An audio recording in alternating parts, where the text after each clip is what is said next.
انسان خطا کا پتلا ہے، انسان سے انسانوں کے حق میں بھی کوتاہی ہو جاتی ہے اور اللہ رب العزت کی بارگاہ میں بھی نافرمانی ہو جاتی ہے۔ دن رات گناہ ہوتے ہیں، لیکن گناہوں کے بعد ان پر شرمندہ ہونا، توبہ کرنا، یہ بندہ مومن کی شان ہوتی ہے۔ لیکن ان پر فخر کرنا یا ان گناہوں کی کھلم کھلا تشہیر کرنا، یہ گناہ پر گناہ کرنا ہے۔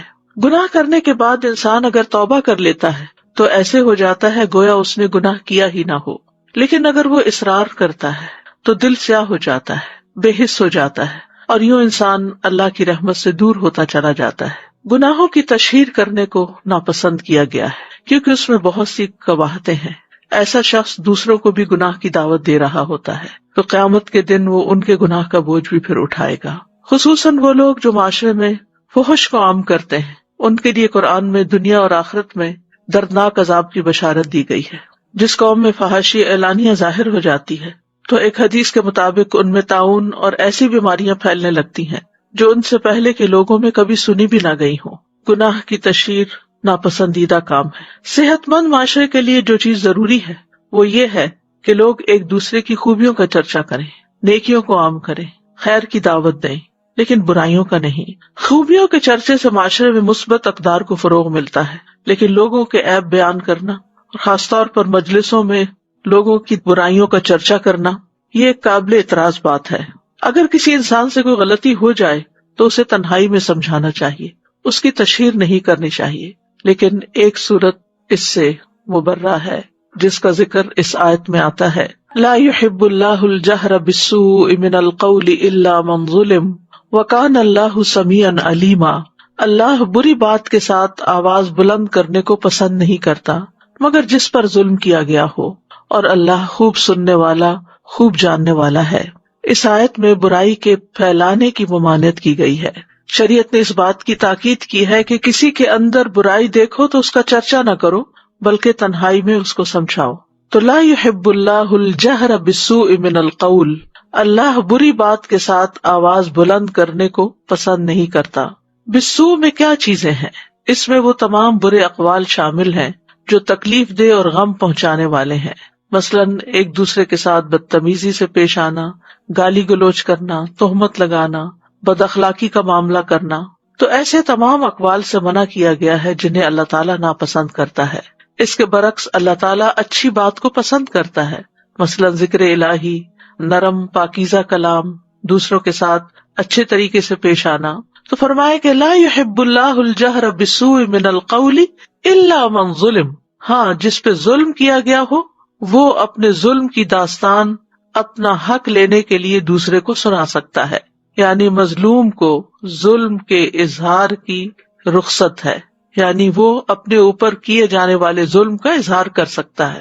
لہذا مظلوم کے لیے ظالم کے خلاف بد دعا کا اظہار کرنا جائز ہے۔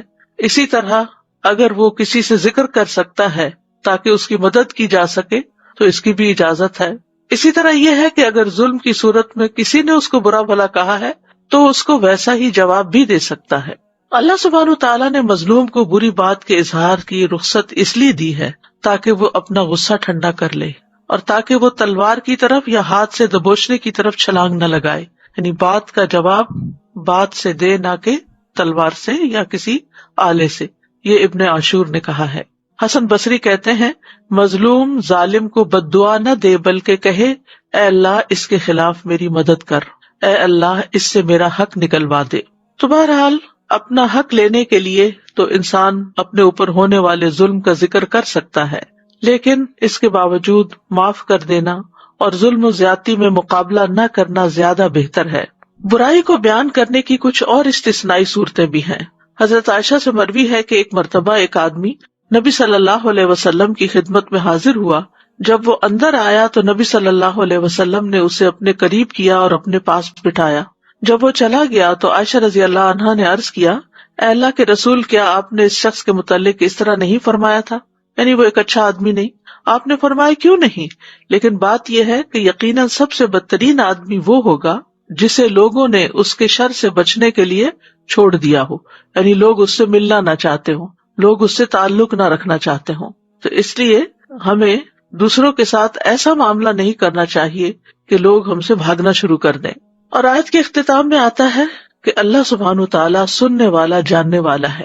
یعنی اللہ تعالیٰ کی دو صفات کا ذکر یہاں پر کیا گیا ہے.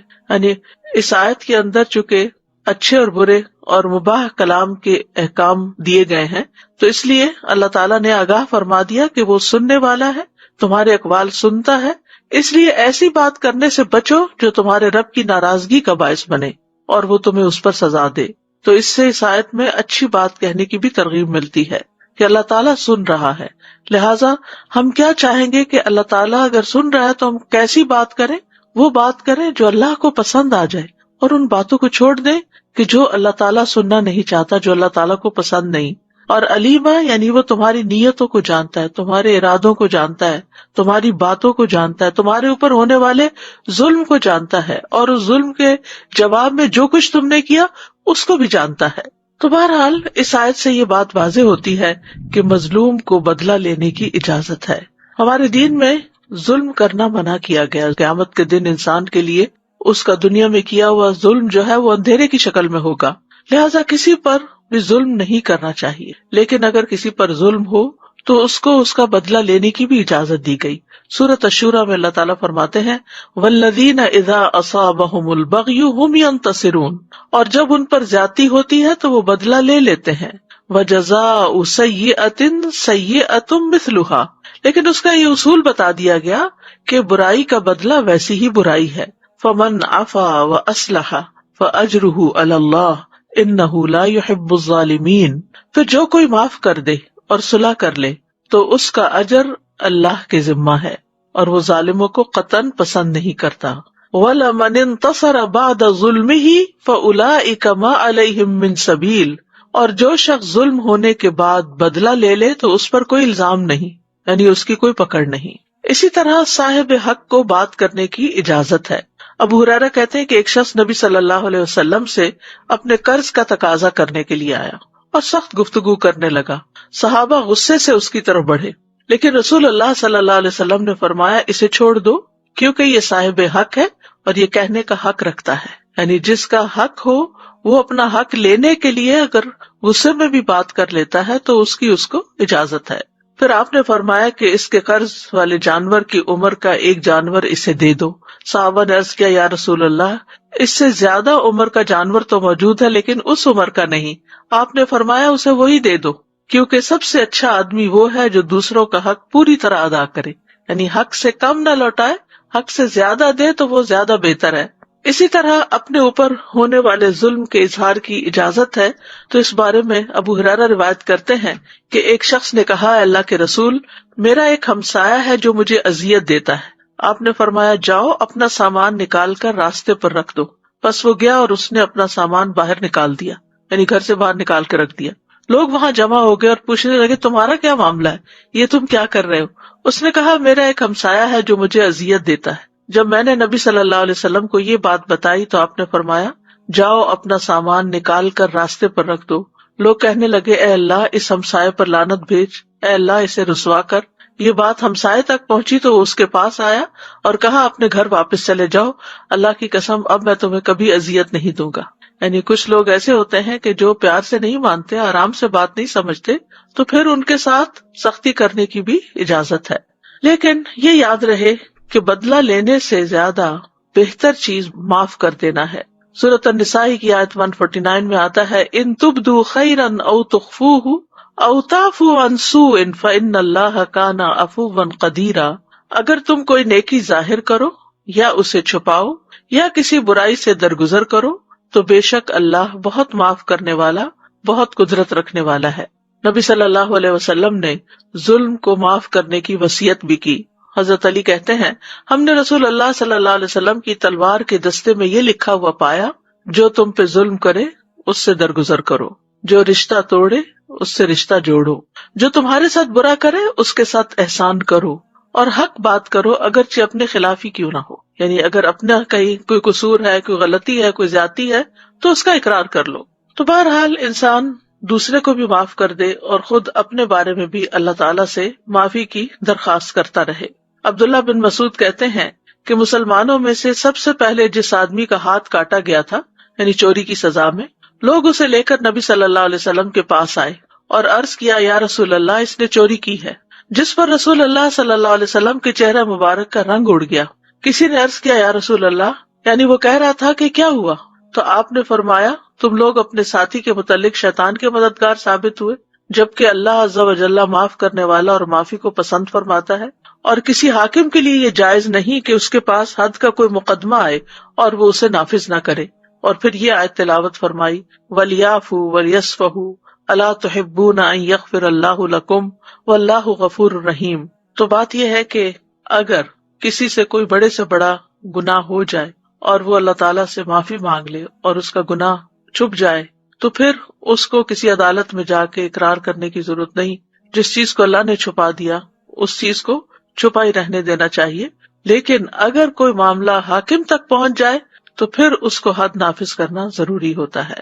لیکن عام طور پر اگر دو لوگوں کے بیچ میں کوئی چیز ہو گئی ہے تو کسی کورٹ میں عدالت میں جانے کی بجائے ایک دوسرے کو معاف کر کے درگزر کر دینا چاہیے۔ معاف کرنے سے عزت میں ہی اضافہ ہوتا ہے۔ رسول اللہ صلی اللہ علیہ وسلم نے فرمایا درگزر کیا کرو، اللہ تمہیں عزت دے گا۔ ایک اور روایت میں آتا صحیح مسلم میں رسول اللہ صلی اللہ علیہ وسلم نے فرمایا صدقہ مال کو کم نہیں کرتا۔ بظاہر ایسا لگتا ہے کہ وہ ہمارے ہاتھ سے نکل گیا، ہمارے اکاؤنٹ میں کمی ہو گئی، لیکن اللہ سبحانہ تعالیٰ کہیں اور سے عطا کر دیتا ہے، اور معاف کرنے سے اللہ بندے کی عزت میں اضافہ ہی کرتا ہے، اور جو اللہ کے لیے تواضع اختیار کرتا ہے اللہ اس کو بلندی عطا فرماتا ہے۔ اور پھر اس آیت میں ایک خاص بات یہ ہے کہ اس میں اللہ سبحانہ تعالیٰ کی صفت محبت کا اس بات ملتا ہے کہ اللہ تعالیٰ محبت بھی کرتا ہے۔ امام ابن تیمیہ کہتے ہیں کہ کتاب و سنت اور مسلمانوں کا اجماع ہے کہ اللہ اپنے مومن بندوں سے محبت کرتا ہے اور وہ اس سے محبت کرتے ہیں، جیسا کہ اللہ تعالیٰ کا فرمان ہے والذین آمنوا اشد حبا للہ، ایمان والے سب سے زیادہ اللہ ہی سے محبت کرتے ہیں۔ اللہ سبحانہ تعالیٰ کس سے محبت کرتا ہے؟ اللہ تعالیٰ محسنین سے محبت کرتا ہے، دوسروں پر احسان کرنے والوں سے، یعنی جو ہم سے اچھا نہ کرے ہم اس کے ساتھ اچھا کریں۔ ان اللہ یحب المحسنین، اللہ تعالیٰ متقین سے محبت کرتا ہے، فإن اللہ یحب المتقین، اور جس سے اللہ تعالیٰ محبت کرتا ہے اس کا اعلان کر دیتا ہے۔ حدیث میں آتا ہے جب اللہ تعالیٰ کسی بندے سے محبت کرتے ہیں تو جبریل علیہ السلام کو بلاتے ہیں اور ان سے کہتے ہیں بے شک میں اپنے اس بندے سے محبت کرتا ہوں، تم سب اس سے محبت کرو۔ تو جبریل علیہ السلام حاملین عرش میں اس کا چرچا کرتے ہیں، تو آسمان والے حاملین عرش کی ملی جلی آوازوں کا شور سنتے ہیں، تو ساتویں آسمان والے بھی اس سے محبت کرنے لگتے ہیں، پھر ہر ایک آسمان والے اس سے محبت کرتے ہیں یہاں تک کہ اس کی مقبولیت آسمان دنیا تک آ جاتی ہے، پھر اس کا ذکر زمین پر اتر آتا ہے، پھر زمین والے بھی اس سے محبت کرنے لگتے ہیں۔ لہٰذا ہمیں وہ کام تو کرنے چاہیے کہ جن سے اللہ کی محبت حاصل ہوتی ہے، لیکن ان کاموں سے بچنا چاہیے کہ جو اللہ تعالیٰ کو پسند نہیں، کیونکہ اس سے اللہ تعالیٰ کی محبت نہیں ملتی۔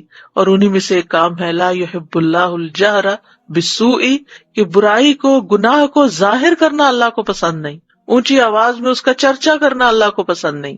اور سب سے بڑا گناہ یہ ہے کہ انسان اعلانیہ نافرمانی کرے، کھلم کھلا کرے، ڈھیٹ بن کے کرے، اوپنلی کرے۔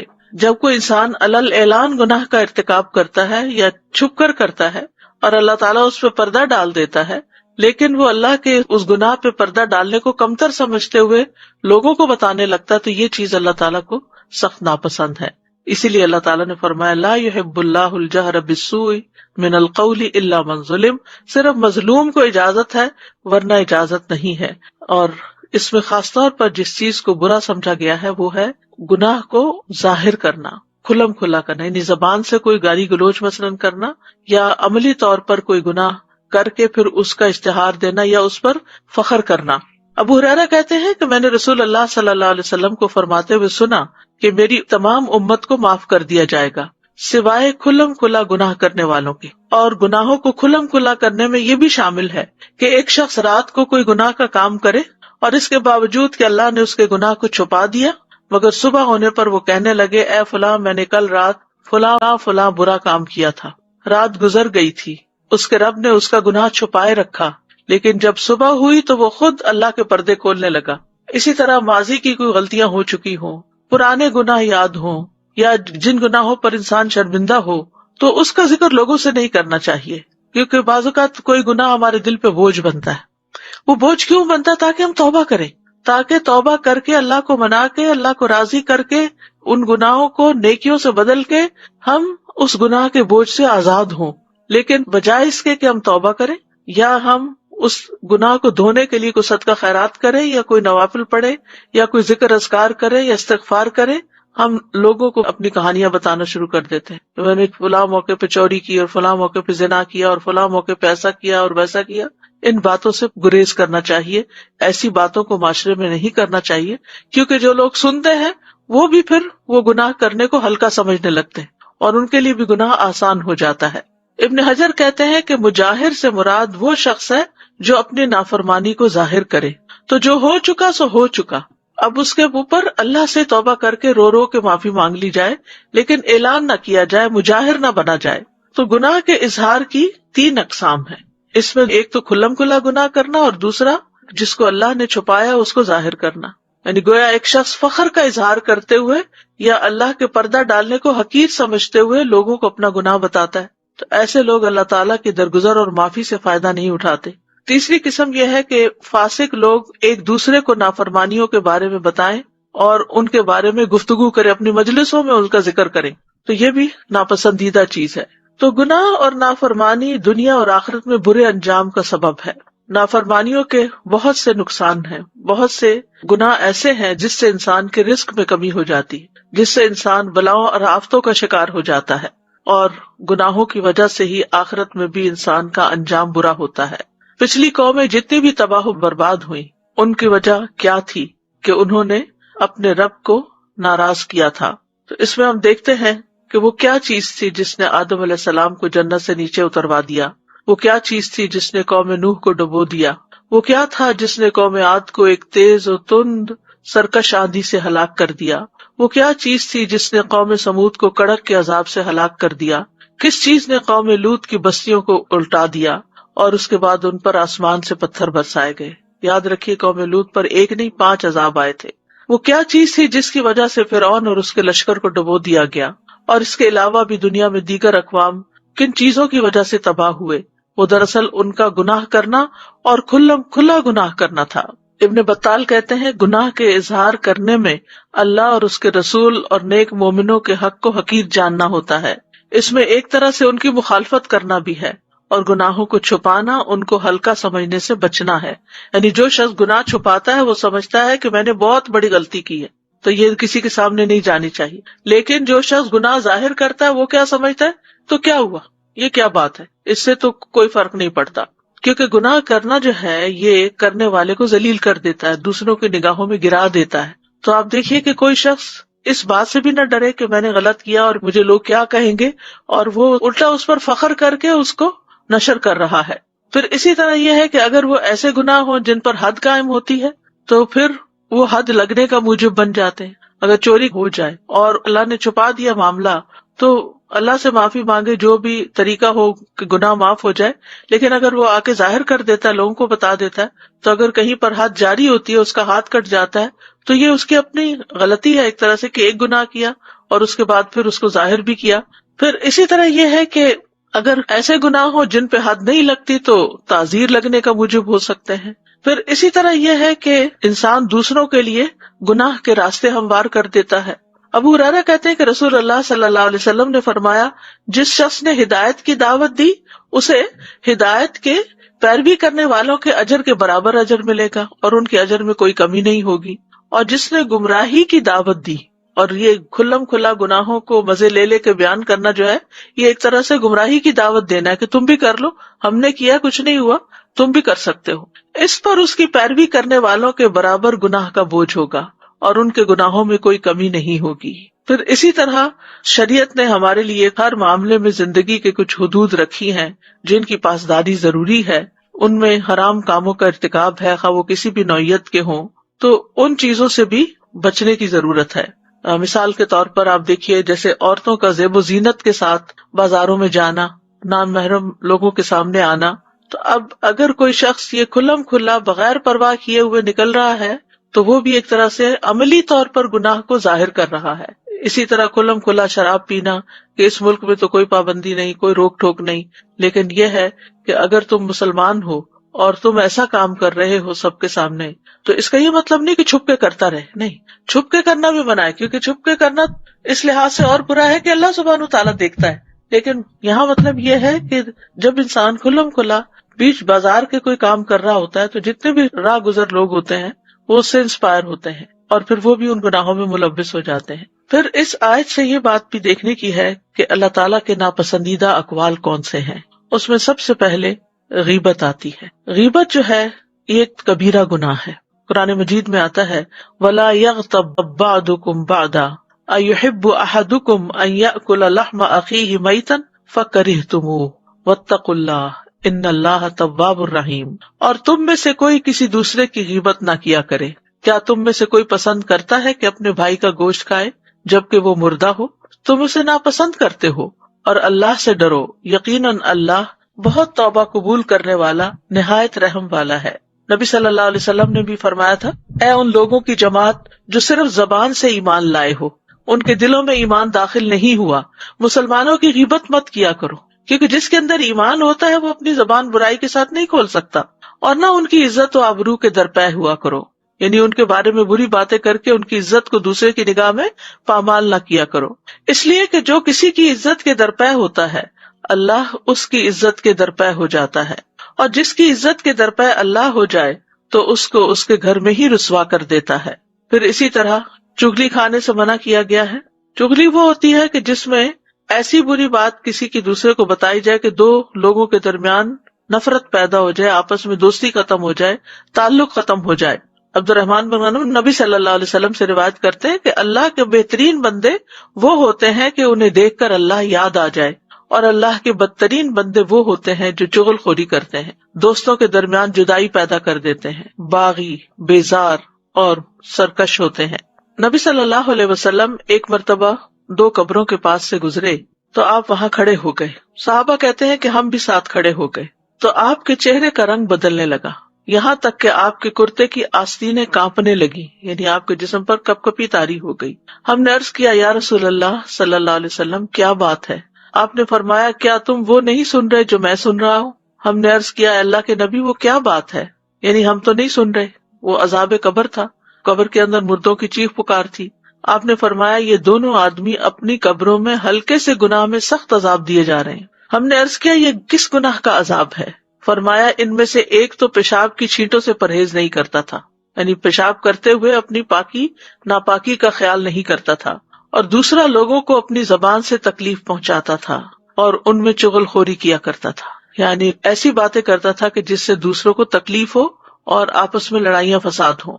اس میں آپ دیکھیے کہ خود گھریلو زندگی کے اندر قریب کے رشتوں میں ایسی چیزیں بہت پائی جاتی ہیں. بعض اوقات بہو ساس کے خلاف شوہر کے کان بھر رہی ہوتی ہے، بعض اوقات ساس بہو کے خلاف بیٹے کے کان بھر رہی ہوتی ہے. چھوٹی چھوٹی باتوں کو بہت بڑھا چڑھا کے پیش کیا جا رہا ہوتا ہے. اگر کسی کو منع کیا جائے تو وہ کہتے ہیں میں کون سا غلط بات کر رہی تھی، میں بھی تو وہی بات کر رہی تھی جو اس میں تھی. یہی تو غیبت ہے، یہی تو غیبت ہے. اگر وہ بات اس میں نہ ہو تو یہ بہتان بن جاتی ہے جو اس سے بھی بڑا گناہ ہے. اسی طرح کسی کی عیب جوئی نہیں کرنی چاہیے کہ چھوٹے چھوٹے نقص نکال کے اس کو بتا کے تم یہ کیوں کرتے ہو، تمہارے اندر یہ غلط بات ہے. ہاں اگر آپ ایک والدہ ہیں تو اپنے بچے کو سمجھانے کے لیے کر سکتی ہیں، اپنے کسی ساتھی کو آسان انداز میں بتا سکتی ہیں، لیکن دوسروں کو برا بھلا کہنا سامنے یا پیچھے یہ درست نہیں. رسول اللہ صلی اللہ علیہ وسلم نے فرمایا اگر کوئی شخص تمہیں برا بھلا کہے اور تمہیں تمہاری کسی بات پر جو وہ جانتا ہو آر دلائے تو تم اس کے عیب پر جو اس میں ہو اسے آر مت دلانا، بلا شبہ اس کا وبال اسی پر ہوگا. یعنی بعض اوقات ہمیں دوسروں کی خامی کا، کمی کا، کوتاہی کا پتہ ہوتا ہے اور ہم بات کرتے ہوئے اس کو وہ یاد کرا کے بات کرتے ہیں تاکہ وہ دوسرا جو ہے وہ ہمارے کنٹرول میں رہے. یہ بلیک میلنگ ہوتی ہے نا کہ اگر کسی کی کوئی غلطی آپ کو پتا ہے، یہ گناہ آپ کو پتا ہے، تو آپ اس کو بار بار یاد کراتے رہیں کہ چپ ہو جاؤ ورنہ میں فلاں تمہارا راز کھول دوں گی. پھر اسی طرح دوسروں کو تانا دینا یہ بھی ناپسندیدہ چیز ہے. قرآن مجید میں آتا ہے وَيْلٌ لِكُلِّ هُمَزَةٍ لُمَزَةٍ، بڑی ہلاکت ہے ہر بہت تانا دینے والے، بہت عیب لگانے والے کے لیے. عبداللہ بن مسعود کہتے ہیں کہ رسول اللہ صلی اللہ علیہ وسلم نے فرمایا مومن لان تان کرنے والا فحش گو اور بےہودہ گو نہیں ہوتا. اسی طرح آپ نے ایک اور جگہ پر صحیح بخاری کی روایت فرمایا جس نے کسی مومن پر لعنت بھیجی تو یہ اس کو قتل کرنے کے برابر ہے، اور جو شخص کسی مومن پر کفر کا الزام لگائے تو یہ بھی اس کے قتل کرنے کے برابر ہے۔ یہ معمولی الزامات نہیں، معمولی طعنے نہیں ہیں۔ پھر اسی طرح کسی کی بے عزتی کر دینا، لوگوں کے سامنے دوسرے کو رسوا کر دینا، یہ بھی اللہ تعالیٰ کو پسند نہیں۔ نبی صلی اللہ علیہ وسلم نے فرمایا بے شک سب سے بڑا سود یہ ہے کہ انسان ناحق کسی مسلمان کی عزت سے کھیلے۔ ایک اور روایت میں آتا ہے کسی کی آبرو ریزی کرنا سب سے بڑا سود ہے۔ پھر اسی طرح زبان سے اذیت دینا دوسروں کو، یہ بھی اللہ تعالیٰ کو پسند نہیں۔ ابو ہریرہ کہتے ہیں کہ ایک آدمی نے عرض کیا یا رسول اللہ، فلاں عورت کثرت سے نماز، روزہ اور صدقہ کرنے میں مشہور ہے، لیکن وہ اپنی زبان سے اپنے پڑوسیوں کو ستاتی ہے۔ آپ نے فرمایا وہ جہنمی ہے۔ پھر اس نے کہا یا رسول اللہ صلی اللہ علیہ وسلم، فلاں عورت نماز، روزہ اور صدقہ کی کمی میں مشہور ہے، وہ صرف پنیر کے چند ٹکڑے صدقہ کرتی ہے، لیکن اپنی زبان سے اپنے پڑوسیوں کو نہیں ستاتی۔ آپ نے فرمایا وہ جنتی ہے۔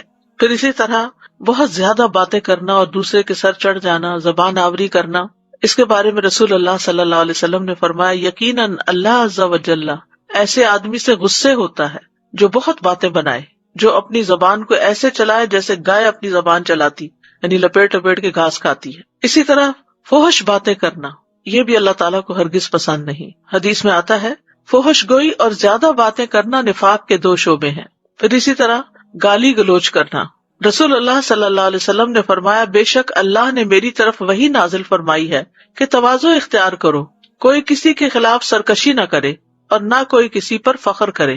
تو میں نے عرض کیا اے اللہ کے رسول، اگر کوئی مجھے ایسے مجمع میں گالی دے جو لوگ حیثیت میں مجھ سے کم ہوں، اس پر میں اسے جواب دوں تو کیا پھر بھی مجھے گناہ ہوگا؟ آپ نے فرمایا 2 گالی گلوچ کرنے والے 2 شیطان ہوتے ہیں، ایک دوسرے کی آبرو ریزی کرتے ہیں، یعنی اس کی عزت پامال کرتے ہیں اور جھوٹ بولتے ہیں۔ پھر اسی طرح لڑائی جھگڑا کرنا، یہ بھی اللہ تعالیٰ کو سخت ناپسند ہے۔ بے شک اللہ کے ہاں سب سے ناپسندیدہ آدمی وہ ہے جو سخت جھگڑالو ہو۔ پھر کیل و کال، بحث مباحثہ کرنا، نبی صلی اللہ علیہ وسلم نے فرمایا اللہ تمہارے لیے 3 باتیں پسند نہیں کرتا، بلا وجہ کی گپ شپ، مال کو ضائع کرنا اور کثرت سوال، یعنی بحث مباحثے کے لیے۔ پھر اسی طرح لایانی گفتگو کرنا، یہ بھی اللہ کو پسند نہیں۔ اور اچھا اسلام کون سا ہے؟ جس میں انسان لایانی باتوں سے پرہیز کرے جن کا کوئی مطلب مقصد ہی نہیں۔ رسول اللہ صلی اللہ علیہ وسلم نے فرمایا انسان کے اسلام کی خوبی یہ ہے کہ وہ بے فائدہ چیزوں کو چھوڑ دے۔ پھر گناہوں کو کھلم کھلا بیان کرنا جو ہے یہ بھی سخت ناپسندیدہ ہے۔ آپ صلی اللہ علیہ وسلم نے فرمایا میری تمام امت کو معاف کر دیا جائے گا سوائے گناہوں کو کھلم کھلا کرنے والوں کے، اور گناہ کو کھلم کھلا کرنے میں یہ بھی شامل ہے کہ ایک شخص رات کو کوئی گناہ کا کام کرے، اس کے باوجود کہ اللہ نے اس کا گناہ چھپا دیا ہو، مگر صبح ہونے پہ کہنے لگے کہ اے فلاں میں نے کل رات فلاں فلاں برا کام کیا تھا، رات گزر گئی تھی اور اس کے رب نے اس کا گناہ چھپا دیا تھا، لیکن جب صبح ہوئی تو وہ خود اللہ کے پردے کو کھولنے لگا۔ پھر اسی طرح یہ ہے کہ کسی کے اوپر فتوی جاری کرنا کہ اللہ تمہیں نہیں بخشے گا۔ 2 لوگ تھے بنی اسرائیل میں، ایک دوسرے کے بھائی بنے ہوئے تھے، ان میں سے ایک بہت گناہگار تھا اور دوسرا عبادت میں خوب کوشش کرتا تھا۔ عبادت گزار آدمی ہمیشہ دوسرے بھائی کو گناہ کرتے ہوئے دیکھتا اور اس سے کہتا کہ رک جاؤ۔ ایک روز اس نے کوئی گناہ کرتے ہوئے اس کو دیکھا تو اس سے کہا کہ اس گناہ سے رک جاؤ۔ گناہگار نے کہا مجھے میرے رب کے ساتھ چھوڑ دو، کیا تم مجھ پہ نگران بنائے گئے ہو؟ اس نے کہا کہ اللہ کی قسم اللہ تمہاری مغفرت نہیں کرے گا، یا یہ کہا کہ اللہ تمہیں جنت میں داخل نہیں کرے گا۔ چنانچہ دونوں کو مار دیا گیا، روحیں قبض کر لی گئی۔ دونوں رب العالمین کے ہاں جمع ہوئے تو اللہ نے اس عبادت میں کوشش کرنے والے سے فرمایا کیا تو مجھے جانتا تھا؟ جو میرے ہاتھ میں ہے تجھے اس پر قدرت حاصل تھی۔ اور پھر گناہگار سے فرمایا جاؤ میری رحمت سے جنت میں داخل ہو جاؤ، اور دوسرے کے متعلق فرمایا کہ جاؤ آگ میں داخل ہو جاؤ۔ یعنی اتنے سالوں کی عبادت جو تھی وہ اس کے کام نہ آئی۔ اس کے برعکس وہ شخص جو اللہ سے ڈرتا تھا، معلوم نہیں اس کی کیا مجبوری تھی، تو اللہ نے اپنی رحمت سے اس کو معاف کر دیا۔ ابو ہریرہ کہتے ہیں اس ذات کی قسم جس کے ہاتھ میں میری جان ہے، اس نے ایسی بات کہہ دی جس نے اس کی دنیا اور اس کی آخرت دونوں ہی تباہ کر دی۔ دنیا سے بھی مر گیا اور آخرت میں بھی، صرف یہ کہنے پہ کہ اللہ تمہیں کبھی معاف نہیں کرے گا۔ اسی طرح یہ بھی نہیں کہنا چاہیے کہ میں تمہیں کبھی معاف نہیں کروں گی۔ کیا آپ نہیں چاہتے کہ اللہ تعالیٰ آپ کو معاف کر دے؟ تو دوسروں کے گناہ بھی معاف کر دینے چاہیے۔ پھر کچھ باتیں جو ہیں وہ اللہ تعالیٰ کو پسند ہیں جو کرنی چاہیے، ان میں نیک عمل کرنا اور اس کی طرف دعوت دینا۔ وَمَنْ أَحْسَنُ قَوْلًا مِّمَّنْ دَعَا إِلَى اللَّهِ وَعَمِلَ صَالِحًا وَقَالَ إِنَّنِي مِنَ الْمُسْلِمِينَ۔ اور بات کے اعتبار سے اس سے اچھا کون ہے جو اللہ کی طرف بلائے اور نیک عمل کرے اور کہے کہ بے شک میں فرما برداروں میں سے ہوں۔ اسی طرح نصیحت کی بات کرنا، اچھی گفتگو کرنا۔ سورۃ بنی اسرائیل میں آتا ہے وَقُلْ لِعِبَادِي يَقُولُوا الَّتِي هِيَ أَحْسَنُ إِنَّ الشَّيْطَانَ يَنزَغُ بَيْنَهُمْ إِنَّ الشَّيْطَانَ كَانَ لِلْإِنسَانِ عَدُوًّا مُبِينًا، اور میرے بندوں سے کہہ دو وہ بات کہیں جو سب سے اچھی ہو، وہ بات کہیں جو سب سے اچھی ہو، بے شک شیطان ان کے درمیان جھگڑا ڈلواتا ہے، بے شک شیطان انسان کا کھلا دشمن ہے۔ پھر اسی طرح ہمارے دین میں اچھی بات کو صدقہ کہا گیا۔ نبی صلی اللہ علیہ وسلم نے فرمایا اچھی بات بھی صدقہ ہے۔ حکیم کہتے ہیں کہ جس میں 3 اوصاف پائے جائیں وہ نیکی کو پہنچ جاتا ہے۔ نمبر 1 سخاوت، نمبر 2 تکلیف پر صبر، اور نمبر 3 عمدہ کلام کرنا۔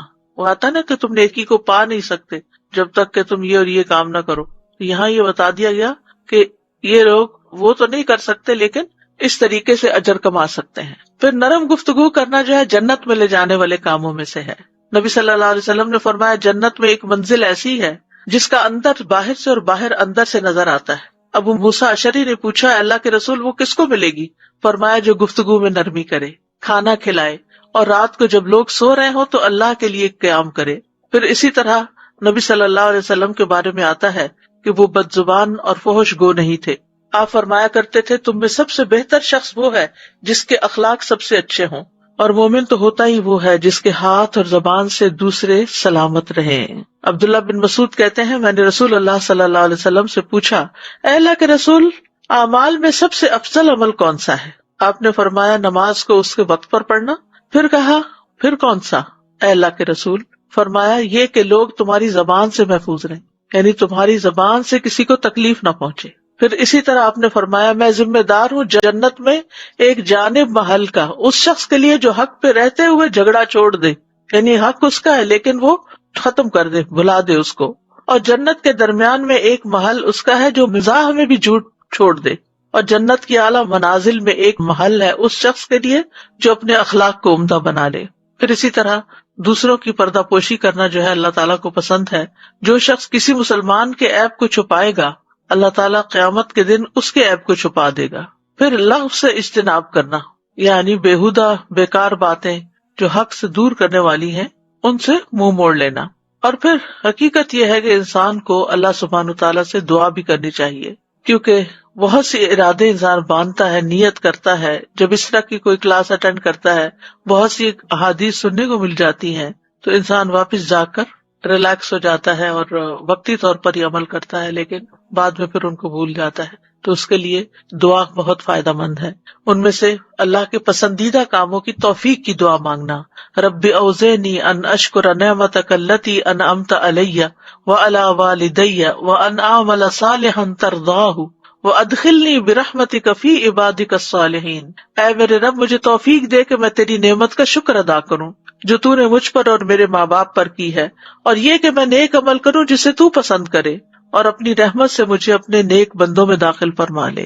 پھر زبان کی درستگی کی دعا کرتے رہنا چاہیے، اللہم اہد قلبی وسدد لسانی واسلل سخیمۃ قلبی۔ اے اللہ میرے دل کو رہنمائی عطا فرما، میری زبان کو درستگی عطا فرما، اور میرے دل کے کینے کو دور کر دے۔ پھر دوسروں پر ظلم کرنے سے پناہ مانگنی چاہیے، اللہم انی اعوذ بک من الفقر والقلۃ والذلۃ واعوذ بک من ان اظلم او اظلم۔ اے اللہ میں فقر و فاقہ، قلت اور ذلت سے تیری پناہ میں آتا ہوں، اور اس بات سے تیری پناہ میں آتا ہوں کہ میں کسی پر ظلم کروں یا کوئی مجھ پہ ظلم کرے۔ پھر اسی طرح اگر غصے میں آ جائے انسان اور کسی پر زیادتی کر بیٹھے خود، تو اس صورت میں اس کو دعا کرنی چاہیے کہ اے اللہ جس مومن کو میں تکلیف دوں یا اس کو برا کہوں یا اسے سزا دوں تو اسے اس کے لیے کفارہ اور باعث قرب بنا دے کہ وہ قیامت کے دن تیرے سے قریب ہو۔ پھر اسی طرح غصے کی حالت میں حق بات کہنے کی توفیق مانگنی چاہیے، وَأَسْأَلُكَ كَلِمَةَ الْحَقِّ فِي الرِّضَا وَالْغَضَبِ۔ اے اللہ خوشی اور غصے کی حالت میں حق بات کہنے کی توفیق عطا فرما۔ اور کرنے کے کام یہ ہے کہ اگر کوئی ظلم کرتا ہے تو اس کو معاف کر دیں، لوگوں سے درگزر سے کام لیں، جو کچھ ان کے پاس ہے ان پہ نظر نہ رکھیں۔ پھر اسی طرح اگر کوئی ہمارے ساتھ برائی کرے تو اس کا جواب احسن طریقے سے دیں، جاہلوں سے اعراض کریں، اپنی زبان کی حفاظت کریں، فائدے کی بات کریں ورنہ خاموش رہیں، زبان سے اللہ کی پسند ہی کی بات نکلے، لایانی اور بیکار گفتگو سے بچیں، کسی کے تکلیف پہنچانے پر اس کے لیے دعائے خیر کر دیں، تکلیف دینے والوں سے بدلہ نہ لیں اور ان سے خیر کی توقع رکھیں، ظالم کے حق میں بھی دعائے خیر کر دیں کہ اللہ سبحانہ تعالیٰ اس کو بھی ظلم سے باز آنے کی توفیق عطا فرمائے۔ وآخر دعوانا ان الحمد للہ رب العالمین۔ سبحانک اللہم وبحمدک، اشہد ان لا الہ الا انت، استغفرک واتوب الیک۔ السلام علیکم ورحمۃ اللہ وبرکاتہ۔